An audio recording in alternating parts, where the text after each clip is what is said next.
দুঃসংবাদ আছে, যারা আমাকে ভেঙে চুরে টুকরো টুকরো কাচের মতন ছড়িয়ে দিতে চেয়েছিল তাদের জন্য। দুঃসংবাদটি তাদের জন্য যারা ভেবেছিল আমি হোঁচট খেয়ে পড়ে গেলে আর কখনো উঠে দাঁড়াতে পারবো না, মুখ থুবড়ে পড়ে থাকবো, গা ঘিনঘিনিয়ে কাদায়।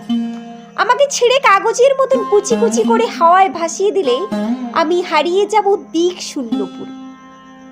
যে আমাকে টেনে হিচড়িয়ে নামিয়ে দিতে চেয়েছিল অতল ক্রান্তিক বিষাদ সমুদ্রে, ডুবিয়ে দিতে চেয়েছিল এক পৃথিবী বিবস্ময়, যে আমাকে অযুত রাতের কান্না লিখে দেয় বুকের ভিতরে খুঁড়ে দিতে চেয়েছিল শ্যাওলা জমা স্বেতসেতে এক মোজা পুকুর, যে আমাকে দুঃখ দিয়ে পুড়িয়ে শেষে উড়িয়ে দিতে চেয়েছিল ছাইয়ের মতন, তাদের জন্য দুঃসংবাদ।